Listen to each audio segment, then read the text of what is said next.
ओम गम गणपति नमः। ओम नमः शिवाय। हर हर महादेव संगौरा पर्वत। श्री शिव महापुराण के आज के इस एपिसोड में मैं जितेंद्र चौधानी आप सबका स्वागत करता हूँ। आज के एपिसोड की शुरुआत करते हैं। सदाचार, शौचाचार, स्नान, भस्म धारण, संध्या वंदन, प्रणव जप, गायत्री जप, दान, न्यायतः धनोपार्जन तथा अग्निहोत्र आदि की विधि एवं महिमा का वर्णन। ऋषियों ने कहा, सूत जी, अब आप शीघ्र ही हमें वह सदाचार सुनाइए जिसका विद्वान पुरुष पुण्य लोकों पर विजय पाता है।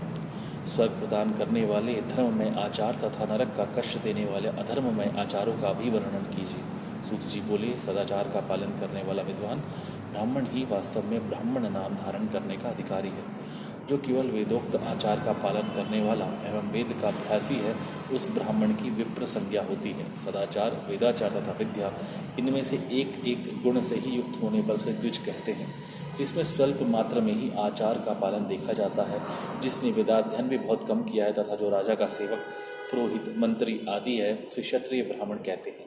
जो ब्राह्मण कृषि तथा वाणिज्य कर्म करने वाला है और कुछ कुछ ब्राह्मणोचित आचार का भी पालन करता है, वह वैश्य ब्राह्मण है।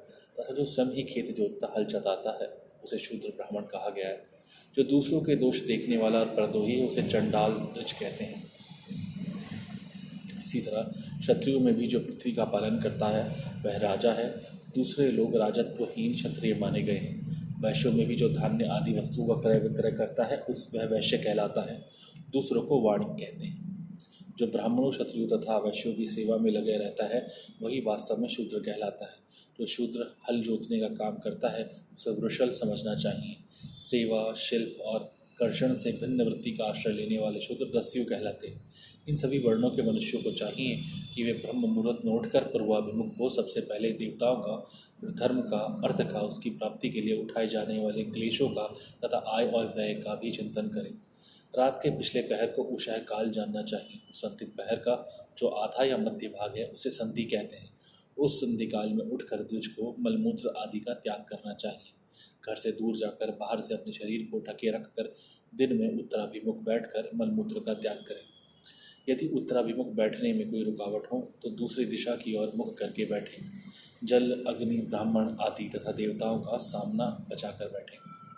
मल त्याग करके उठने पर फिर उस मल को न देखें। तदंतर जलाशय से बाहर निकाले हुए जल से ही गुदा की शुद्धि करें अथवा देवताओं, पितरों तथा ऋषियों के तीर्थों में उतरे बिना ही प्राप्त हुए जल से शुद्धि करनी चाहिए।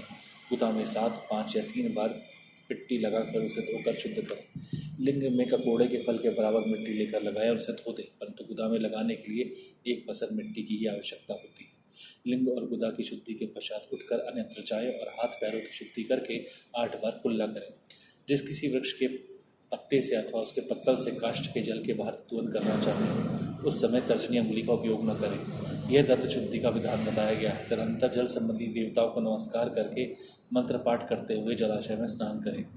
यदि कंठ तक या कमर तक पानी में खड़े होने की शक्ति न हो तो घुटने तक जल में खड़ा हो अपने ऊपर जल छिड़क कर मंत्रोच्चारण पूर्वक स्नान कार्य संपन्न करें।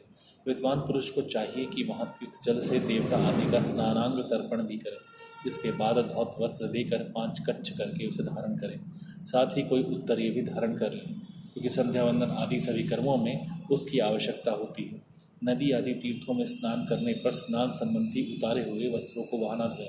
स्नान के पश्चात विद्वान पुरुष भीगे हुए उस वस्त्र को बावड़ी में, कुएं के पास अथवा घर आदि में ले जाए और वहाँ पत्थर पर, लकड़ी आदि पर, जल में या स्थल में अच्छी तरह धोकर उस वस्त्र को निचोड़े। द्विजो, वस्त्र को निचोड़ने से जो जल गिरता है वह श्रेणी के पितरों की तृप्ति के लिए होता है। इसके बाद जाबालिक उपनिषद में बताए गए अग्नि रीति मंत्र से भस्म लेकर उसके द्वारा त्रिपुंड लगाएं।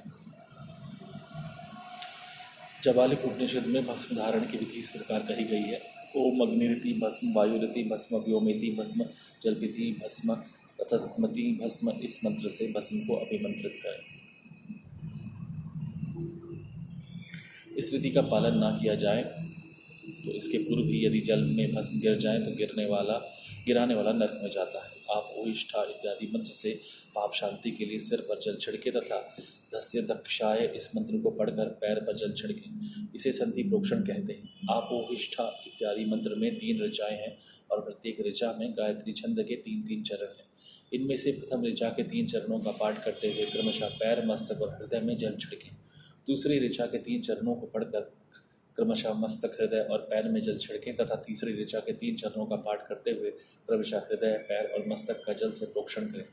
इसे विद्वान पुरुष मंत्र स्नान मानते हैं। किसी अपवित्र वस्तु से किंचित स्पर्श हो जाने पर, अपना स्वास्थ्य ठीक न रहने पर, राजा और राष्ट्र पर भय उपस्थित होने पर तथा यात्रा काल में जल की उपलब्धि न होने की व्यवस्था आ जाने पर मंत्र स्नान करना चाहिए। प्रातःकाल सूर्यश्च मां मनुष्य इत्यादि सूर्यानुवाक से तथा सायंकाल अग्निश्च मां मनुष्य इत्यादि अग्नि संबंधी अनुवाक से जल का आचमन करके पुनः जल से अपने अंगों का प्रोक्षण करें। मध्याह्न काल में भी आपा पुनंतु इस मंत्र से आचमन करके पूर्ववत प्रोक्षण या मार्जन करना चाहिए। प्रातःकाल की संध्योपासना में गायत्री मंत्र का जप करके 3 बार ऊपर की ओर सूर्यदेव को अर्घ्य देने चाहिए। ब्राह्मणों, मध्याह्न काल में गायत्री मंत्र के उच्चारण पूर्वक सूर्य को एक ही अर्घ्य देना चाहिए। फिर सायंकाल आने पर पश्चिम की ओर मुख करके बैठ जाएं और पृथ्वी पर ही सूर्य के लिए अर्घ्य दें, ऊपर की ओर नहीं।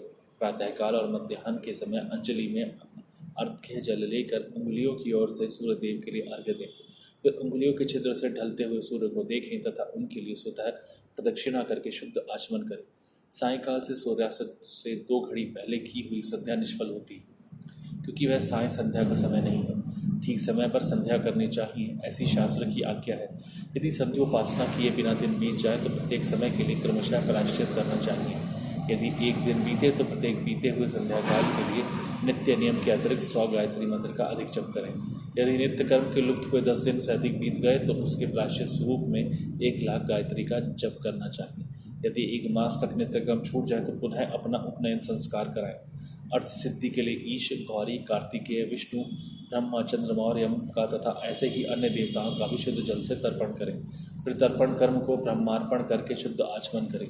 तीर्थ के दक्षिण प्रशस्त मठ में, मंत्रालय में, देवालय में, घर में अथवा अन्य किसी नियत स्थान में आसन पर स्थिरतापूर्वक बैठकर विद्वान पुरुष अपनी बुद्धि को स्थिर करें और संपूर्ण देवताओं को नमस्कार करके पहले प्रणव का जप करने के पश्चात गायत्री मंत्र की आवृत्ति करें। प्रणव के अ, उ और म इन तीनों अक्षरों से जीव और ब्रह्म की एकता का प्रतिपादन होता है। इस बात को जानकर प्रणव ओम का जप करना चाहिए। जब काल में यह भावना करनी चाहिए कि हम तीनों लोकों की सृष्टि करने वाले ब्रह्मा, पालन करने वाले विष्णु तथा संहार करने वाले रुद्र की जो स्वयं प्रकाश चिन्मय है उपासना करते हैं। यह ब्रह्म स्वरूप ओंकार हमारी कर्मेंद्रियों और ज्ञानेंद्रियों की वृत्तियों को, मन की वृत्तियों को तथा बुद्धि वृत्तियों को सदा भोग और मोक्ष प्रदान करने वाले धर्म एवं ज्ञान की ओर प्रेरित करें। प्रणव के इस अर्थ का बुद्धि के द्वारा चिंतन करता हुआ जो उसका जप करता है वह निश्चय ही ब्रह्म को प्राप्त कर लेता है, अथवा अर्थानुसंधान के बिना भी प्रणव का नित्य जप करना चाहिए। इससे ब्राह्मणत्व की पूर्ति होती है। ब्राह्मणत्व की पूर्ति के लिए श्रेष्ठ ब्राह्मण को प्रतिदिन प्रातःकाल 1 सहस्र गायत्री मंत्र का जप करना चाहिए। मध्याह्न काल में 100 बार और सायंकाल में 28 बार जप की विधि है। अन्य वर्ण के लोगों को अर्थात क्षत्रिय अवैक्ष्य को तीनों संध्याओं के समय तथा सात्य गायत्री मंत्र का जप करना चाहिए। शरीर के भीतर मूलाधार, स्वाधिष्ठान, मणिपुर, अनाहत, आज्ञा और सहस्त्रसार यह 6 चक्र हैं। इनमें मूलाधार से लेकर सहस्त्रसार तक 6 स्थानों में क्रमशः विद्येश्वर, ब्रह्मा, विष्णु, ईश, जीवात्मा और परमेश्वर स्थित हैं। इन सब में ब्रह्म बुद्धि करके इनकी एकता का निश्चय करें और वह ब्रह्म मैं हूँ ऐसी भावनापूर्वक प्रत्येक श्वास के साथ 100 अहम का जप करें। उन्हीं विद्येश्वर आदि की ब्रह्मरंध्र आदि में तथा इस शरीर से बाहर भी भावना करें। प्रकृति के विकारभूत महत्व से लेकर पंचभूत पर्यंत तत्वों से बना हुआ जो शरीर है, ऐसे सहस्रों शरीरों का एक एक अजपा गायत्री के जप से एक एक के क्रम से अतिक्रमण करके जीव को धीरे धीरे परमात्मा से संयुक्त करें। यह जप का तत्व बताया गया है। 100 अथवा 28 मंत्रों के जप से उतने ही शरीरों का अतिक्रमण होता है। इस प्रकार जो मंत्रों का जप है उसी को आदि क्रम से वास्तविक जप जानना चाहिए। सहस्र बार किया हुआ जप ब्रह्मलोक प्रदान करने वाला होता है, ऐसा जानना चाहिए। 100 बार किया हुआ जप इंद्र पद की प्राप्ति कराने वाला माना गया है। ब्राह्मणेतर पुरुष आत्मरक्षा के लिए जो स्वल्प मात्रा में जप करता है वह ब्राह्मण के कुल में जन्म लेता है। प्रतिदिन सूर्योपस्थान करके उपयुक्त रूप से जप का अनुष्ठान करना चाहिए। 12 लाख गायत्री का जप करने वाला पुरुष पूर्ण रूप से ब्राह्मण कहा गया है। जिस ब्राह्मण ने 1 लाख गायत्री का भी जप न किया हो उसे वैदिक कार्य में न लगाएं। 70 वर्ष की अवस्था तक नियम पालन पूर्वक कार्य करें, उसके बाद गृह त्याग कर संन्यास ले लें। परिव्राजक या सन्यासी पुरुष नित्य प्रातःकाल 12,000 प्रणव का जप करें। यदि एक दिन इस नियम का उल्लंघन हो जाए तो दूसरे दिन उसके बदले में उतना मंत्र और अधिक जपना चाहिए और सदा इस प्रकार जप को चलाने का प्रयत्न करना चाहिए।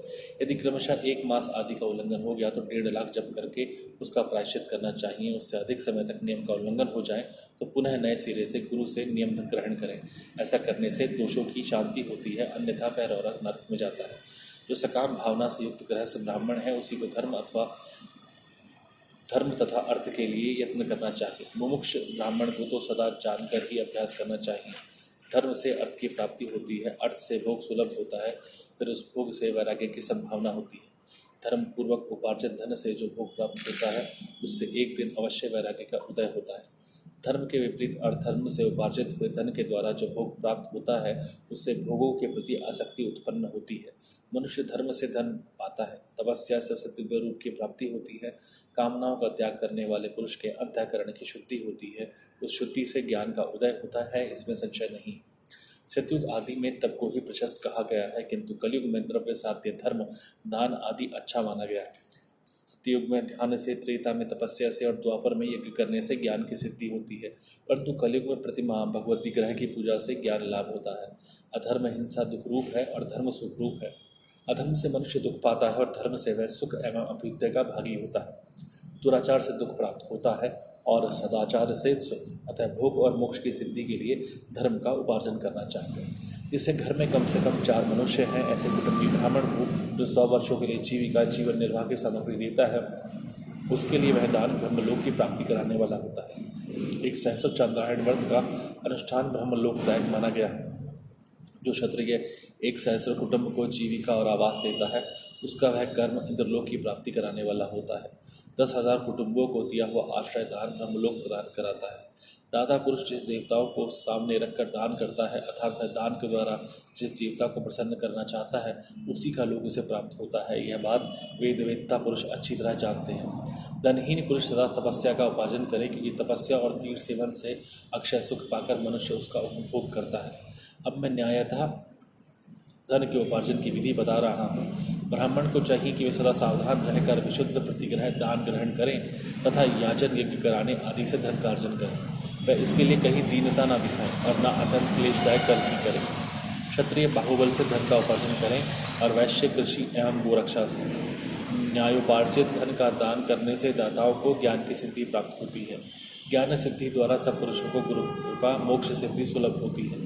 मोक्ष से स्वरूप की सिद्धि ब्रह्म रूप से सिद्धि प्राप्त होती है, जिससे मुक्त पुरुष परमानंद का अनुभव करता है। गृहस्थ पुरुष को चाहिए कि वह धन धान्य आदि सब वस्तुओं का दान करे। वह तृषा निवृत्ति के लिए जल तथा क्षुधारूपी रोग की शांति के लिए सदा अन्न का दान करे। खेत धान्य, कच्चा अन्न तथा भक्ष्य, भोज्य, लेह और जोष्य ये 4 प्रकार के सिद्ध अन्न दान करने चाहिए। जिसके अन्न को खाकर मनुष्य जब तक कथा श्रवण आदि सत्कर्म का पालन करता है उतने समय तक उसके लिए किए हुए पुण्य फल का आधा भाग दाता को मिल जाता है, इसमें संशय नहीं है। दान लेने वाला पुरुष दान में प्राप्त हुई वस्तु का दान तथा तपस्या करके अपने प्रति प्रजनित पाप की शुद्धि कर ले, अथवा उसे रौरव नरक में गिरना पड़ता है। अपने धन के 3 भाग करें, एक भाग धर्म के लिए, दूसरा भाग वृद्धि के लिए तथा तीसरा भाग अपने उपभोग के लिए। नित्य, नैमित्तिक और काम्य तीनों प्रकारों के कर्म धर्मार्थ रखे हुए धन से करें। साधक को चाहिए कि वह वृद्धि के लिए रखे हुए धन से ऐसा व्यापार करें जिससे उस धन की वृद्धि हो तथा उपभोग के लिए रक्षित धन से हितकारक परिमित एवं पवित्र भोग भोगे। खेती से पैदा किए हुए धन का 10वां अंश दान कर दे, इससे पाप की शुद्धि होती है। शेष धन से धर्म वृद्धि एवं भोग करे, अन्यथा वह रौरव नरक में पड़ता है, अथवा उसकी बुद्धि पापपूर्ण हो जाती है या खेती ही चौपट हो जाती है। वृद्धि के लिए किए गए व्यापार में प्राप्त हुए धन का 6ठा भाग दान कर देने योग्य है। बुद्धिमान पुरुष अवश्य उसका दान कर दें। विद्वान को चाहिए कि वह दूसरों के दोषों का बखान न करे। ब्राह्मणों, दोषवश दूसरों के सुने भी देखे हुए चित्र को भी प्रकट कर न करें। विद्वान पुरुष ऐसी बात न कहे जो समस्त प्राणियों के हृदय में रोग पैदा करने वाली हो। ऐश्वर्य की सिद्धि के लिए दोनों संध्याओं के समय अग्निहोत्र कर्म अवश्य करें। जो दोनों समय अग्निहोत्र करने में असमर्थ हुआ एक ही समय सूर्य और अग्नि को विधिपूर्वक दी हुई आहुति से संतुष्ट करें। चावल, धान्य, घी, फल, कंद तथा हविष्य इनके द्वारा विधिपूर्वक स्थाली पाक बनाएं तथा यथोचित रीति से सूर्य और अग्नि को अर्पित करें। यदि हविष्य का अभाव हो तो प्रधान होम मात्र करें। सदा सुरक्षित रहने वाली अग्नि को विद्वान पुरुष अजल की संज्ञा देते हैं, अथवा संध्या काल में जब जप मात्र या सूर्य की वंदना मात्र कर लें। आत्मज्ञान की इच्छा वाले तथा धनार्थी पुरुषों को भी इस प्रकार विधिवत उपासना करनी चाहिए। जो सदा ब्रह्म यज्ञ में तत्पर होते हैं, देवताओं की पूजा में लगे रहते हैं, नित्य अग्नि पूजा एवं गुरु पूजा में अनुरक्त होते हैं तथा ब्राह्मणों को तृप्त किया करते हैं, वे सब लोग स्वर्ग लोक के भागी होते हैं। बहुत बहुत धन्यवाद आप लोगों का। आज के इस एपिसोड में हमने कई नई बातें जानी। आशा करता हूँ कि शिव पुराण के जो मैं पाठ कर रहा हूँ इनसे आपको भी लाभ मिल रहा होगा। ओम नमः शिवाय। हर हर महादेव शंकर।